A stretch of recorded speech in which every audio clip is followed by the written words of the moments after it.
Vous aurez à prendre un temps pour méditer. Vous aurez à prendre un temps dans votre vie pleine de préoccupations pour être une bénédiction à d'autres gens régulièrement, car servir les autres est une partie majeure de la croissance du chrétien. Savez-vous cela? Restez avec nous dans Jouissez de votre vie.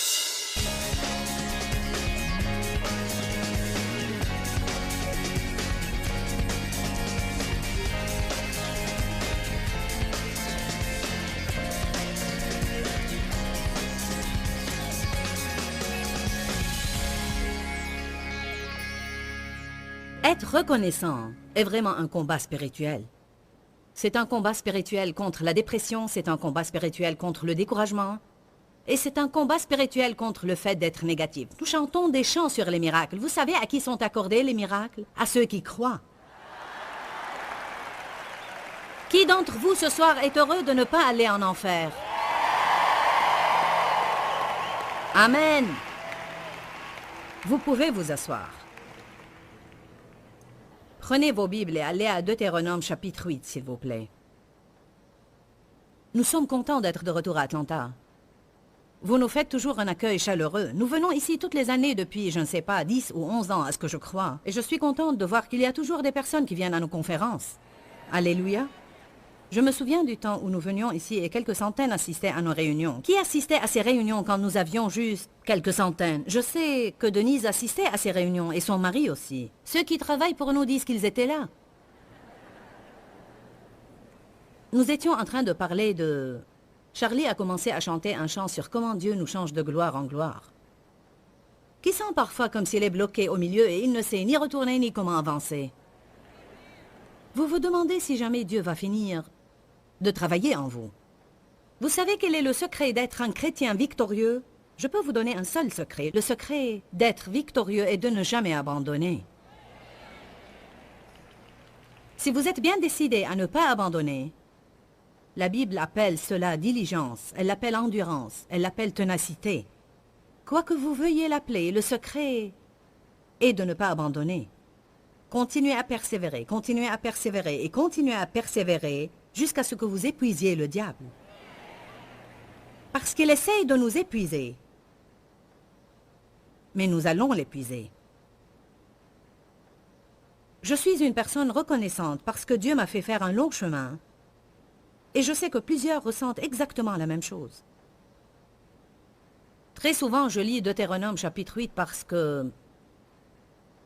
Dans Deutéronome chapitre 8, commençant par le verset 2, Dieu dit à Israël de se souvenir de tout le chemin qu'il leur a fait faire pendant les 40 ans dans le désert. Parfois, nous parlons beaucoup d'oublier totalement le passé. Nous disons toujours aux autres d'oublier ce qui est en arrière et d'aller de l'avant. Mais je pense que quelque part dans notre cheminement, il faut qu'on se souvienne du passé. Car je crois que quand nous nous souvenons du passé et de certaines choses desquelles Dieu nous a sauvés, c'est vraiment ce qui fait naître la gratitude dans notre cœur, surtout si nous commençons à être un peu grognons pour quelque chose que nous n'avons pas, que nous prions pour avoir ou quelque chose que nous attendons que le Seigneur réalise dans notre vie. Une des manières les plus rapides de surmonter votre frustration pour quelque chose que vous n'avez pas est de vous souvenir comment c'était. Amen. Vous vous souvenez, Charlie et Gilles, du temps où vous serviez le Seigneur avec vos enfants dans votre caravane et vous chantiez ce que vous aviez à cœur à 20 personnes, 40 personnes, 50 personnes, et vous gagniez à peine assez d'argent pour acheter de l'essence et quelques repas et pour vous diriger vers l'endroit suivant? Pendant combien d'années avez-vous fait cela? 12 ans. Ils n'ont pas cédé, amen? Mais aujourd'hui, ils ont le privilège d'aller de ville en ville et de servir des milliers de personnes partout où ils vont. Mais vous savez quoi? Les gens pensent si seulement je pouvais être conducteur de louange dans une réunion pareille. Mais le problème est qu'il y a beaucoup de personnes qui souhaitent et qui n'agissent pas. C'est tout ce qu'ils font, rien que souhaiter. Je me souviens quand Dave et moi avions une caravane aux roues lisses. Nous l'avions achetée à 1600 $ et c'était notre première camionnette. Nous avions notre petit ministère et quelques cassettes et croyez-moi, nous pouvions transporter tout dans cette caravane. Je veux dire, Tout ce que je ne faisais pas, Dave le faisait. Il déchargeait la voiture, exposait les cassettes, en vendait quelques-uns, les rangeait et chargerait la caravane de nouveau. Il était le chauffeur, il était le chargeur et le déchargeur. Je veux dire, il était tout en même temps. Amen. Je faisais les annonces, la publicité pour les cassettes. J'étais en charge de la prédication et de l'exhortation. À l'époque, nous avions un couple, un homme et une femme qui voyageaient avec nous et qui conduisait la louange. Et il était assez bon pour pouvoir jouer du piano, chanter et jouer de la batterie électronique avec son pied. En même temps. Elle avait cette voix forte de chanteuse d'opéra et leurs voix n'allaient pas du tout ensemble, mais ils étaient là. On partait à des endroits où on pouvait faire des petites réunions qui regroupaient peut-être 50 ou 75 ou 100 personnes. On passait uniquement à la radio à l'époque. Je me souviens du temps où on quittait, après une réunion la nuit, pour retourner à Saint Louis et on n'avait pas assez d'argent pour rester dans un hôtel. Alors on se garait dans un parking et on dormait assez pour que Dave puisse être assez éveillé pour qu'il puisse conduire sur le chemin de retour. Dave et moi aimons parfois intentionnellement nous souvenir de tous les chemins que le Seigneur nous a fait faire pendant ces plusieurs années dans le désert. La Bible dit qu'il y a un but à cela. Si certains sentent comme s'ils sont dans ce désert maintenant, il y a un but à cela. Afin de t'humilier et de te tester pour savoir quelles étaient les dispositions de ton cœur et si tu garderais ou non ces commandements. Allez, je prêche bien déjà et nous sommes au début. Car vous savez quoi? Si vous n'allez pas observer les commandements dans le désert, vous ne les observerez pas dans la terre promise. Si vous n'allez pas louer Dieu dans le désert, vous n'arriverez jamais à la terre promise. Vous passerez toute votre vie à errer dans le désert, à murmurer et à vous plaindre de quelque chose qui ne s'est pas passé, et à être jaloux de quelqu'un qui a payé le prix pour qu'elle se passe dans leur vie. Verset 3. Il t'a humilié et il t'a fait souffrir de la faim. Et il t'a nourri de la manne que tu ne connaissais pas et que n'avaient pas connu tes pères. Chacune de ces phrases est tout un message, vous savez. Si je ne faisais pas attention, je prêcherais ça et non ce que je suis venu dire. Afin de t'apprendre personnellement que l'homme ne vit pas de pain seulement, mais de tout ce qui sort de la bouche de Dieu. Alors, en un mot, il dit ici, « Je ne t'ai pas donné tout ce que tu voulais avoir, et même quand j'ai subvenu à tes besoins, tu ne savais pas d'où ça allait venir. Je t'ai nourri miraculeusement. Il y avait des temps où tu n'avais pas tout ce que tu voulais, mais je me suis occupé de toi. Il dit après, tes souliers ne se sont pas usés et tes vêtements n'ont pas vieilli. Ils n'ont pas eu de nouvelles choses, mais Dieu a subvenu à leurs besoins. Que faisait-il? Il leur apprenait que l'homme ne vit pas de pain seulement, l'homme ne vit pas de toutes ces choses. Ce n'est pas l'essence de notre vie, ce n'est pas ce que nous possédons ou ce que nous conduisons. Qui nous connaissons? Quelle est notre profession? Si nous sommes allés à l'université ou non? Que nous ayons les amis convenables ou non? Que nous soyons mariés ou non? Quel genre de vêtements nous portons? Les choses de la vie, quoi. Combien d'entre vous connaissent les choses de la vie? Ne sont-elles pas ce qui nous vexe? Ce sont toutes les choses que nous voulons et que nous n'avons pas. Et pourtant, la Bible dit clairement, cherchez premièrement le royaume de Dieu et sa justice, et toutes ces choses vous seront données. Nous ne pouvons pas chercher Dieu pour qu'il nous donne quelque chose. Nous devons apprendre à chercher Dieu pour qui il est. C'est pourquoi j'aime prendre un temps d'adoration, comme on a fait ce soir, où toute notre attention est fixée sur le Seigneur. Nous le remercions et le louons pour ce qu'il a fait et ce qu'il va faire. Notre adoration est censée fixer notre attention sur Dieu, parce qu'il ne faut plus nous concentrer sur ce que nous voulons, mais rechercher Dieu et non pas ce qu'il peut faire pour nous. Alléluia. Dieu a dit, je devais vous apprendre que l'homme ne vit pas de pain seulement, mais de tout ce qui sort de la bouche de Dieu. Je me rappelle exactement où j'étais dans ma vie quand Dieu m'a révélé cette écriture, et je ne savais pas qu'elle était inscrite dans la Bible. J'étais sur un carrefour, au centre de Fenton, juste avant de tourner à gauche. Je me souviens de cela, et j'étais très agacée, car j'avais ce grand rêve et cette vision, et peu de choses se réalisaient. Qui sait que quand on a un grand rêve et une grande vision, on n'est pas intéressé à ce qui est petit? Combien d'entre vous ne sont pas enthousiasmés pour les petites choses? Allez maintenant. C'est bien quand vous n'avez pas autre chose d'avoir un petit nuage comme la paume de la main d'un homme, mais parfois je ne m'enthousiasme pas pour cela, gloire à Dieu. Tout était peu. Peu d'argent reçu pour soutenir le ministère. Peu de réunions. Peu, et j'en avais eu assez de cela. Un jour, j'étais tellement agacée que j'ai dit « Seigneur, je sais que tu pouvais faire ce que je te demande de faire sans que tu ne fasses aucun effort. Je ne comprends pas pourquoi rien ne se passe. Avez-vous jamais ressenti cela? Seigneur, je sais que tu pouvais faire ce que je te demande de faire et cela ne serait pas un problème. J'ai dit, tu n'aurais même pas à descendre de ton trône. Tu pourrais tout simplement regarder vers moi. Tout ce que tu dois faire est de regarder tout simplement vers moi. Ne peux-tu pas jeter un coup d'œil vers ici? Allez, je parle à quelqu'un ce soir.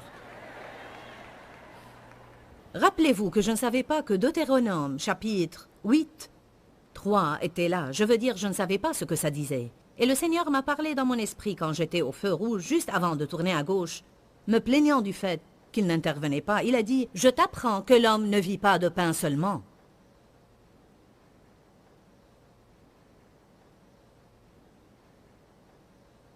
Dieu apprend à certains cela. Parfois, ça prend beaucoup de temps à apprendre à être reconnaissant même sans avoir les choses. Être reconnaissant ne s'agit pas de chanter les chansons exposées sur l'écran, mais c'est une attitude que nous devons développer dans la vie. C'est la première chose qui doit sortir de notre bouche les matins et la dernière chose qui doit sortir de notre bouche les soirs. Seigneur, merci pour toutes choses. Parce que la Bible dit, rendez grâce en toutes choses, quelles que soient les circonstances, soyez reconnaissants et rendez grâce. Car c'est la volonté de Dieu en Jésus-Christ, à votre égard. Verset 4. Ton vêtement ne s'est pas usé, ton pied ne s'est pas enflé. Verset 5. Reconnais en ton esprit et cœur que comme un homme châtie et instruit son enfant, de même le Seigneur ton Dieu te châtie et t'instruit. Alors tu observeras les commandements du Seigneur ton Dieu pour marcher dans ses voies. Verset 7. Maintenant il nous dit pourquoi il a fait toutes ces autres choses. Il avait un but précis. Car le Seigneur ton Dieu te fera entrer dans un bon pays. Pays de cours d'eau, de sources et de lacs qui jaillissent dans les vallées et dans les montagnes. Pays de froment et d'orge et de vignes et de figuiers et de grenadiers. Un pays d'oliviers et de miel. Un pays où tu mangeras de la nourriture sans pénurie, où tu ne manqueras de rien. Dont les pierres sont de fer et d'où tu extrairas dans la montagne les reins. Regardez le verset 10. Lorsque tu mangeras, alors tu béniras le Seigneur ton Dieu pour tout le bon pays qu'il t'a donné. Dieu m'a dit une chose impressionnante récemment. Il a dit, il y a 2 tests que les gens doivent passer avec succès concernant l'argent. Leur attitude quand ils n'ont aucun sou et leur attitude quand ils en ont beaucoup. Car si on n'apprend pas à avoir une bonne attitude quand on n'a aucun sou, on n'aura pas une bonne attitude quand on en a beaucoup. Parce que si nous n'apprenons pas à être reconnaissants, à vraiment compter sur Dieu et à savoir qu'il est le numéro 1, quand nous avons de l'argent et des choses, alors nous n'allons pas les utiliser dans le but pour lequel Dieu nous les a donnés. 2 personnes comprennent cela, 4, 8 ou 9. Vous savez que parfois nous cherchons Dieu quand nous sommes désespérés, mais une fois nous avons ce que nous voulons, nous l'oublions. Je sais que la plupart d'entre vous ont vu le dessin de Jésus avec l'agneau autour de son cou. Avez-vous vu ce dessin, Jésus? Avez-vous jamais pensé à quoi cela ça rime? Je vous dis que cet agneau était celui qui errait toujours. Alors le berger lui cassait les pattes et le portait. Puis le temps qu'il guérisse, il est tellement habitué à être si proche du berger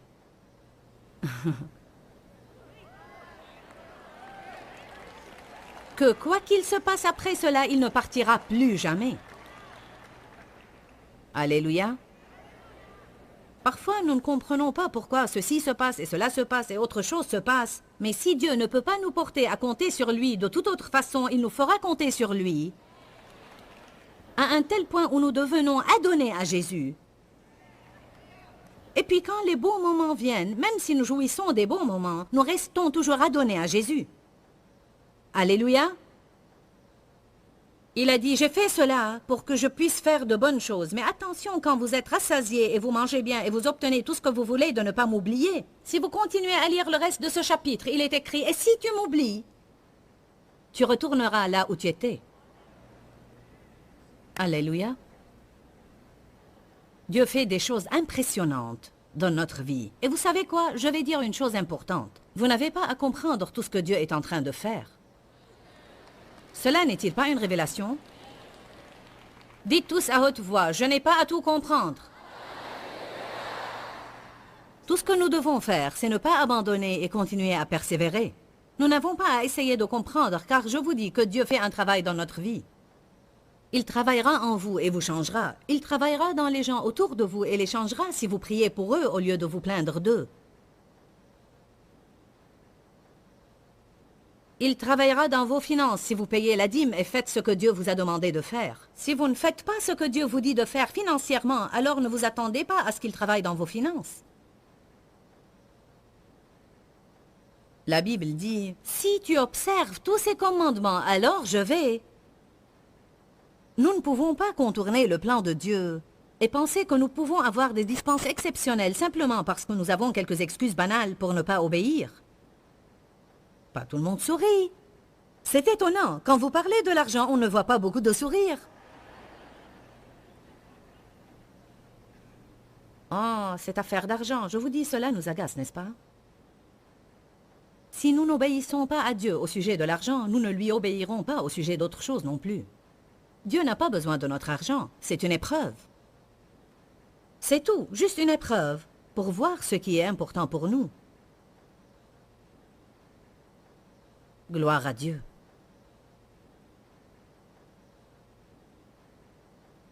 Je sais que Dieu a certainement changé ma vie et je suis reconnaissante et j'aime penser à toutes ces années dans lesquelles il m'a guidée dans le désert. Je me souviens du moment où je prêchais la prospérité alors que je conduisais une ancienne voiture. Je me souviens de la première réunion de la vie dans la parole que j'ai faite il y a 22 ans. La première réunion que j'ai faite il y a 22 ans, je n'avais même pas une tenue décente à porter et l'épouse de mon pasteur m'a donné un tailleur blanc qui était trop grand pour elle.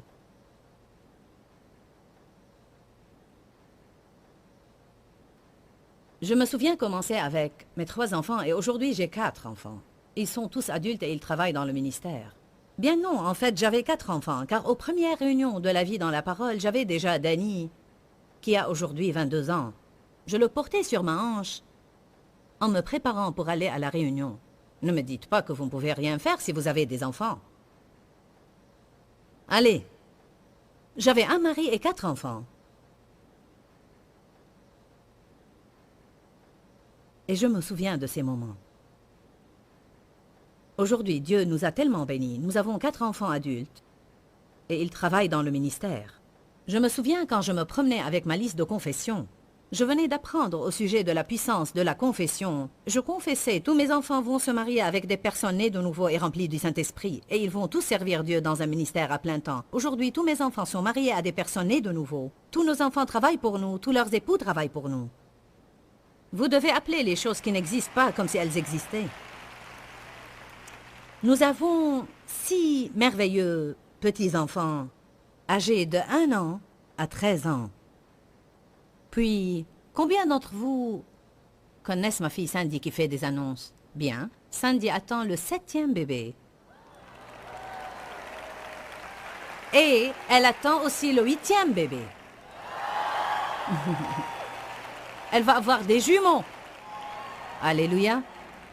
Elle était en fait enceinte plus tôt dans cette année et a fait une fausse couche après 6 semaines. Et elle avait une si bonne attitude que Dieu a dit bonne attitude, alors une double bénédiction. Amen. Alors je veux que vous soyez encouragés ce soir, car Dieu a un grand plan pour votre vie. Je me rappelle quand Dave et moi avions de problèmes dans notre mariage et aujourd'hui nous sommes mariés et nous sommes tellement bénis. Et quand je n'avais aucun sou et aujourd'hui Dieu nous a rendus prospères. Je me souviens d'avoir vécu dans un petit appartement et aujourd'hui nous avons une belle maison, d'avoir conduit une ancienne voiture et aujourd'hui nous avons de nouvelles voitures. Si vous ne baissez pas les bras et vous n'abandonnez pas, vous arriverez au but. Amen. Mais vous devez être bien décidé à patienter et à persévérer. J'étais en train de penser à quelque chose dernièrement, et il se peut que je le partage avec vous dans un enseignement. Je pensais à ça beaucoup dernièrement. Nous parlons tous parfois du prix que nous devons payer pour être des chrétiens victorieux. Et je crois que je sais bien ce qu'est le premier prix. Vous savez ce que je pense que nous devons être prêts à investir plus que toute autre chose? Le temps. Le temps. Si vous voulez être des chrétiens forts, vous aurez à sacrifier du temps. Vous aurez à prendre un temps pour faire des choses comme vous le faites ce soir. Vous aurez à prendre un temps pour aller à une église où vous pouvez vraiment entendre la parole de Dieu et grandir. Vous aurez à prendre un temps pour prier, et un temps pour lire la Bible, et un temps pour étudier. Vous aurez à prendre un temps pour méditer. Vous aurez à prendre un temps dans votre vie pleine de préoccupations pour être une bénédiction à d'autres gens régulièrement, car servir les autres est une partie majeure de la croissance du chrétien. Savez-vous cela? Dites tous le temps. Le diable nous rend les choses de plus en plus dures aujourd'hui, car le temps semble être la seule chose que personne n'a jamais suffisamment. Il est plus facile pour vous aujourd'hui de donner votre argent que de donner du temps. Êtes-vous d'accord avec cela? Alors, si vous êtes prêt à consacrer le temps, et vous ne baissez pas les bras, je peux vous promettre que vous y arriverez. Écoutez-moi ce soir. Dieu ne fait point exception de personne. Ce qu'il fait pour l'un, il le fait pour l'autre. Il ne le fera pas exactement de la même manière qu'il l'a fait pour eux, mais Dieu répondra à vos besoins. Je remercie Dieu pour la puissance d'un nouveau début. Parfois, je ne crois pas que nous nous rendons compte combien cette bénédiction est impressionnante, que tous les jours, quand nous nous réveillons, c'est un tout nouveau commencement et nous pouvons oublier ce qui est en arrière et nous porter vers les bonnes choses en avant. Pour que cela se passe, il y a une certaine mentalité que nous devons avoir en fait, et c'est que nous devons être bien décidés à ne jamais abandonner. Voici ce que j'ai à cœur à partager avec vous à la fin de ce programme. 2 Timothée 1,7 nous dit « Dieu ne nous a pas donné un esprit de timidité, mais de force, d'amour et de sagesse. » Je me suis réveillée ce matin en réfléchissant à cette écriture-là. Nous avons tous des craintes qui essayent de s'opposer à nous à des moments différents et méditer sur la parole de Dieu chassera ces craintes. Dieu ne nous a pas donné un esprit de crainte, mais de force, et cette force nous permet d'avancer et de faire tout ce que nous avons besoin de faire, même si un sentiment de crainte pourrait être présent. Dieu ne nous a pas donné un esprit de crainte, mais un esprit d'amour, et l'amour signifie que nous pouvons toujours croire au mieux. Quand nous croyons au mieux concernant chaque situation, cela chassera la crainte. Dieu ne nous a pas donné un esprit de crainte, mais un esprit de maîtrise de soi. Encore une fois, si nous ne pensons pas à nos vies et nos situations raisonnablement et avec un esprit de maîtrise de soi, la crainte va pénétrer. Je veux que vous vous rappeliez, bien-aimés, que vous ne devez pas vivre dans la crainte. Dieu a un bon plan pour votre vie. Restez dans la parole. Que Dieu vous bénisse. À très bientôt. Dis-leur que je les aime. Dans ce livret, Joyce Meyer donne une révélation de l'amour de Dieu pour nous. Pour obtenir ce livret gratuitement, écrivez-nous à Joyce Meyer, boîte postale 40095-6300, Larnaca, Chypre.